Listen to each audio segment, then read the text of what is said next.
Smartest lottery winners. Winning the lottery seems like the fastest and easiest way to become a millionaire. But maybe you never thought about everything that comes after winning. This aftermath can be too much for some people, and there are many examples you can find in the history of lottery winners that show that not everyone is ready to manage it. Tax payments, complex taxation laws, financial mistakes, poor decision making, and insensate spending habits can transform a peak moment in life into an immediate downfall for the new rich person.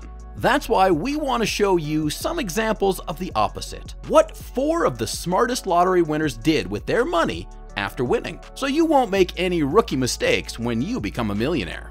Brad Duke. Brad Duke was a mid-level manager at a Gold's Gym in Treasure Valley, Idaho, and he is one of the biggest Powerball winners in history. He was one of the 3 winners of 2005's Powerball prize of $1.6 billion.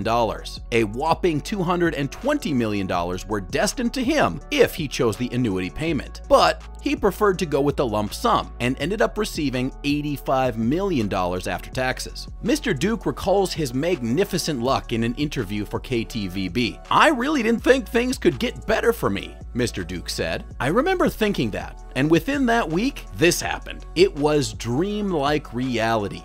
Totally surreal." But he wanted to go big and follow the newborn wish of transforming those millions into a whole $1 billion in the next 3 years. So he started several projects and investments and developed a smart plan. He did some squandering first and bought a car and some bikes. He helped all his family with their debts as well and hired a team of investment experts. This is how he diversified his money, by investing in gas, oil, real estate, and fitness-related businesses, his original passion. As if this weren't enough, he also put part of the new fortune into low-risk bonds. This amazing diversification allowed him to create and fund the Duke Foundation, which according to its official description is proud to power the vitality of our communities through philanthropy focused on vibrant economies, climate resiliency, and justice, equity, and inclusion. Over $30 million in charitable grants each year are the driver behind impact and improvements in our communities. Today, he's realized that jumping towards the next level and becoming a billionaire will be the task of a lifetime.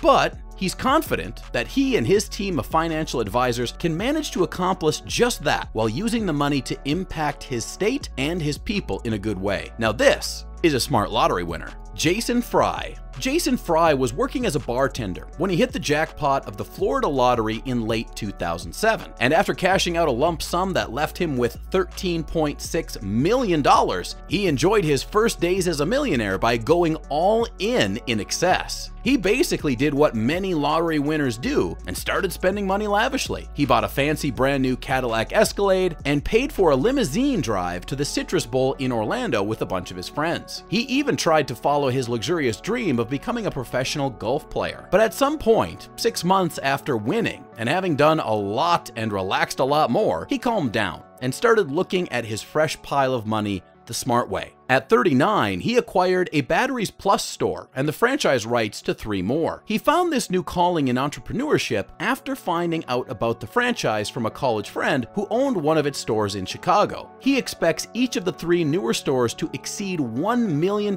in annual sales. "When you look at their numbers, it's a no-brainer," said Mr. Fry, who plans to share profits with investors by way of a dividend. But Mr. Fry didn't stop at his successful battery venture and wanted to acquire a secondary business able to provide a more passive kind of income. That's why, after realizing that his other sport-related dream, becoming a professional golfer, would be prohibitively expensive, so he decided to buy a 30-acre driving range with a business partner. The driving range, located on Daniels Parkway in Fort Myers, reports him an annual revenue of $300,000. Despite having spent some money on the typical millionaire toys, such as expensive cars and boats, Mr. Fry has become a more conservative person. Even today, Jason Fry continues to save money and to think of new ways to increase his value through other investments, like real estate and the ever-going expansion of his battery franchise business outside the state of Florida. Peter Lavery. Peter Lavery was a common man, a bus driver from Belfast in Northern Ireland, but he was set aside from the rest of the ordinary people in May 1996 when he hit the jackpot in the national lottery and won 10.2 million euros. And how do we know that he is a smart lottery winner? Well, rumor has it he has tripled his wealth since, And if we take into account his declarations for the Telegraph in 2014, it all might be true. He said in an interview, "I won 10 million on the lottery, but my investment success was like winning again."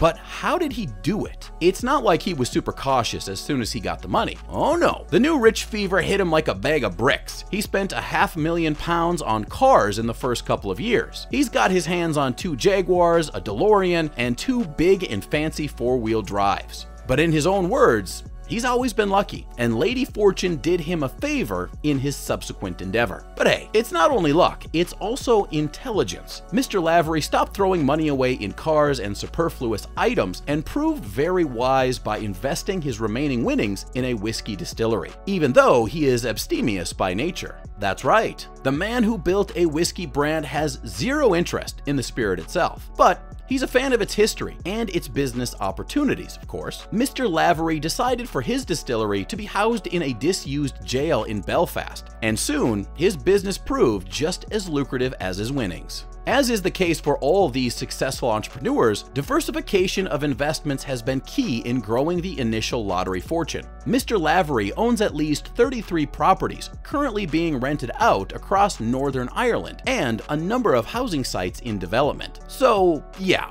we can see he's also gotten his hands on another investment that proves to be typical for successful millionaires: real estate. Deanna Sampson. For our last case study, we want to present you with Deanna Sampson, a woman from Sheffield in the UK, with a life full of great difficulties, who seemed to have found some light at the end of the tunnel of hardships when she won $8.9 million.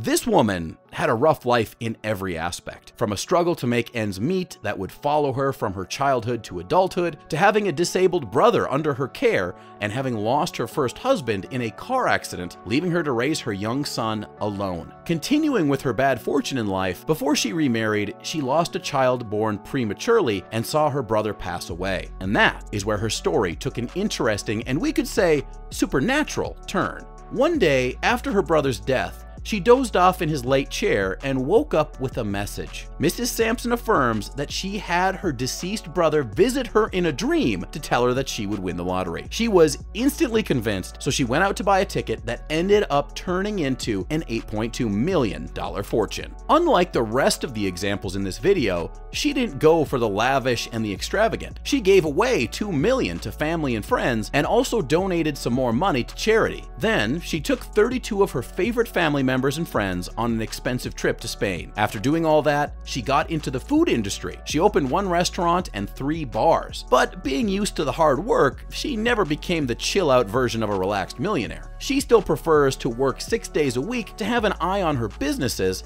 and also because she believes that's the only way she can give a good example to her son and her daughter. Have you learned a few lessons from these super smart lottery winners? Please tell us you're not gonna run and buy a fleet of Ferraris once you become a lottery millionaire. The best thing you can do is to copy the best parts of every successful case and act immediately to protect your new pile of cash, even from yourself. Get help with financial advisors right from the start. Don't waste money on lots of lavish things. Choose an appropriate field of investment to make your money work for you. And always think about the taxes. If you follow these steps, maybe you'll be the next one to appear in a future list of the smartest lottery winners.